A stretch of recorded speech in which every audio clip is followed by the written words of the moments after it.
So I've been trying to figure out what's going on with this picture because, like, when I look at it IRL, it's straight, but every time I see it in the videos, it's a little crooked. I mean, it is a little crooked in real life, but like it's so much more crooked. I don't know, maybe it's the way I'm sitting that's putting things at an angle. I have no idea. It's still straight. It's as straight as I'm gonna get it without like going all OCD and nuts on myself. So I'm happy with it, but I just don't know what is going on with the videos. I just need to fix. I don't know. I don't really care. It's all part of the studio setup, right?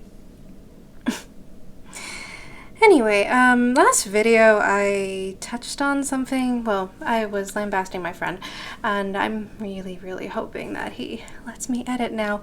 But I also touched on grammar, and I realized for all the grammar Nazis in the audience, I probably should clarify a couple points.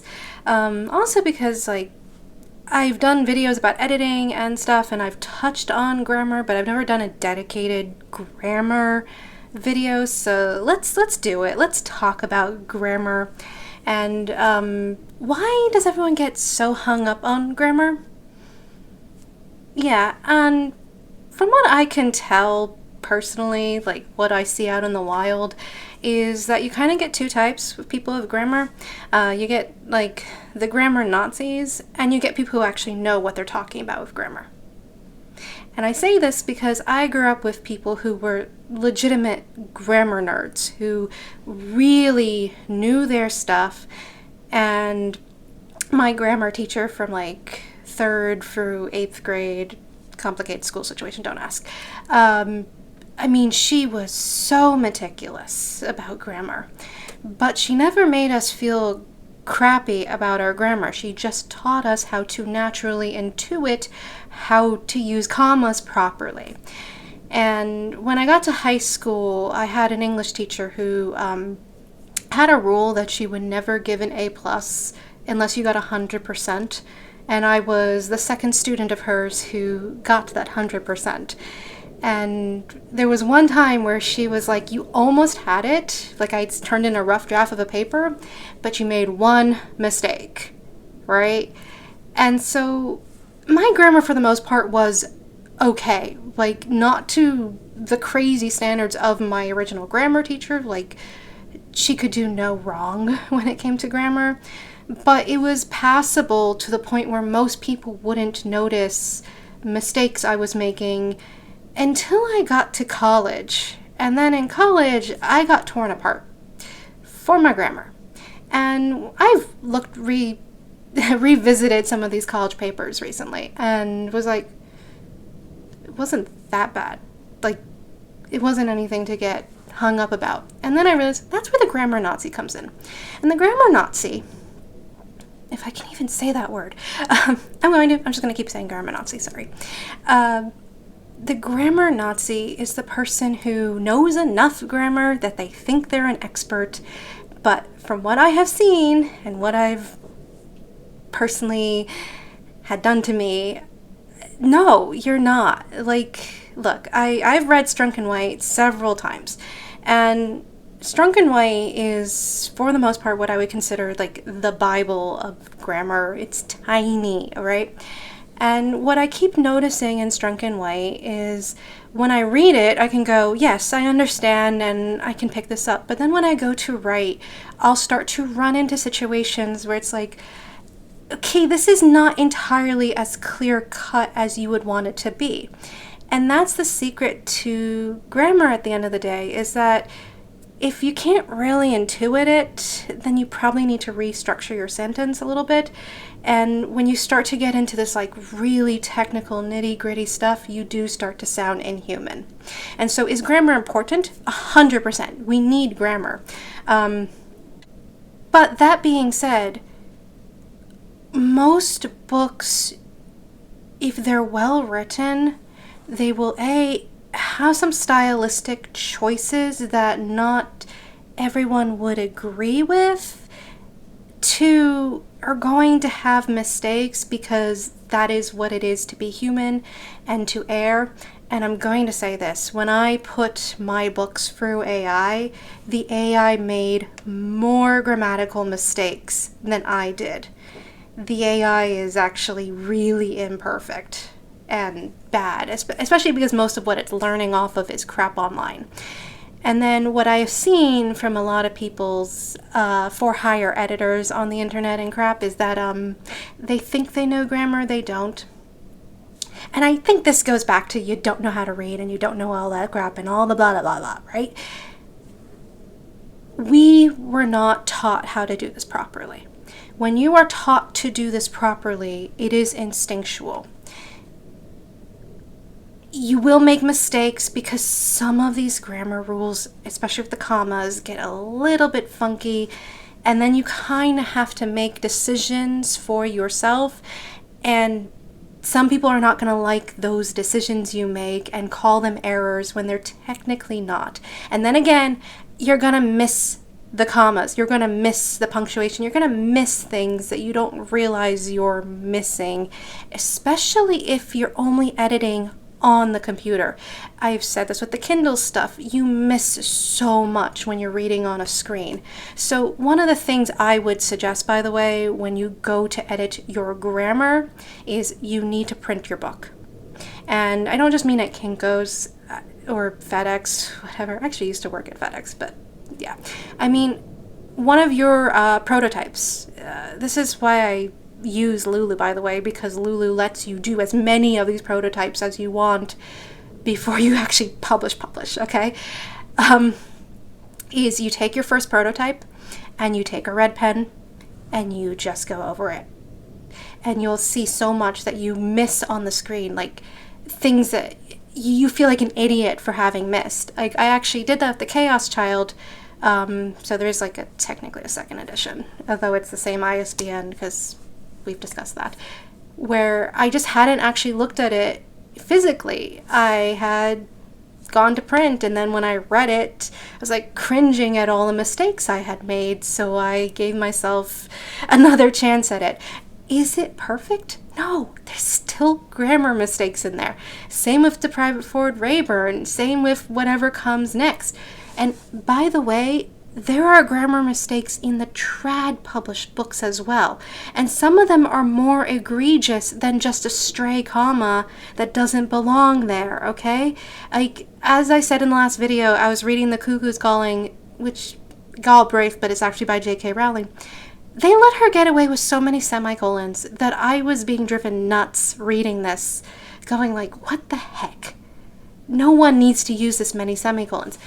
Now, technically, I think you could argue, yes, the semicolons make sense, but they didn't. This is where you start to get into the, okay, yes, this might be grammatically correct, but is it good writing? No. And that's the choice you kind of have to make with grammar versus breaking the rules. And so my rule of thumb for grammar is know the rules. Know them and recognize you will keep making mistakes, then that's fine. But also know when you can break them because you know the rules inside and out.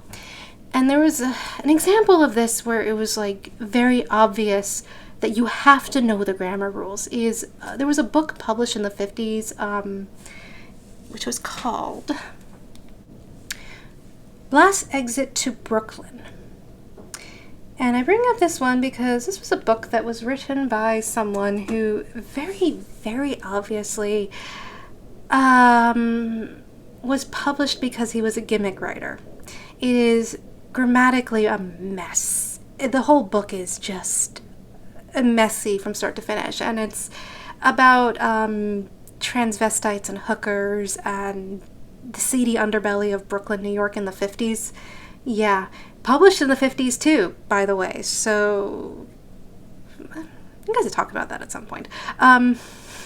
Some of the problems with the publishing industry, even as far back as the 1950s. It was heralded as genius, and it was turned into a movie in the 80s, and it still gets printed to this day, right?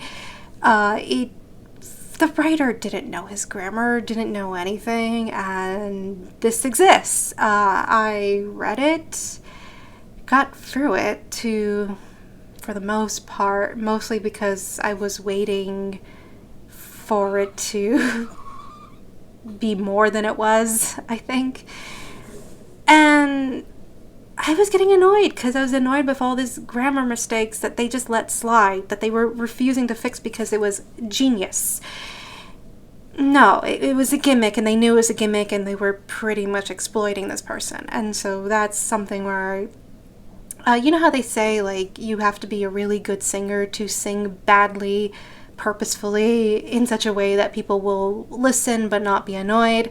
Yeah, it's kind of the same way, and there's probably a lot to be said about how bad writing has gotten, and even editing has gotten, and it kind of starts here, where you let this slide, and we all sit here and go, you let this go, and that I have people complaining about a misplaced comma. Yeah, I know, the double standards suck, they're annoying, whatever. And that's why I always say, don't give a crap about your grammar. Like, do the best you can. But I also believe, and truly believe, by the way, that if you are a good enough writer, a lot of this grammar will be instinctual. Again, that was how I was taught to do grammar, is to do it instinctually. And for the most part, most good writing I've seen have instinctually good grammar. And the books I've seen with the best grammar and the best writing are borderline boring. And I'm going to get hate for this, but it's something like Lord of the Rings, which I picked up again recently. And I went, oh yeah, this is objectively beautifully written, grammatically amazing, all this crap. Why can't I remember it very well? And I know people will say, well, that's just you. We remember it. And like, yeah, because you've read and reread and whatever, you were analyzing it from a certain perspective. Fine. Personally, like, I read The Hobbit when I was 8 years old, which is the target demographic that Tolkien had for that book, okay? I also read Shakespeare around the same time. I remember my Shakespeare far more than I remember The Hobbit. Like, I was thinking about The Hobbit the other day and went, I remember the spiders and the trolls. Wait, were there spiders? Shit. Right? And then I went, oh, yeah, no, this didn't stick with me at all. And upon rereading Fellowship, I went, I think I know why. I think it's just something that the more beautifully written something is, the less it flows. And that was another thing I've been wanting to talk about, was flow, which is, so I said there's wordsmithing and there's storytelling. I think there's a third one, because obviously Tolkien is a good wordsmith, right? But then there's flow, which is just the ability to read. That you get lost in the language, you get lost in the writing, to the point where you don't notice what's going on around you. And if you have good flow, you'll usually have decent enough grammar, and most people won't notice that stray comma.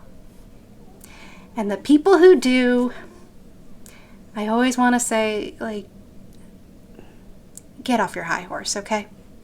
Again, I was taught by one of the most amazing grammar people I have ever met. Like, legitimately would run circles around some of you people, okay? You complaining about my comma usage when she didn't? Yeah. That's why I say I don't believe you when you pick on my grammar and problems with it. Because I was taught by the best of the best. And even she didn't get as angry as you guys do. So come off it. Let it rest. Enjoy the book or don't. If it really bothers you that much, don't read.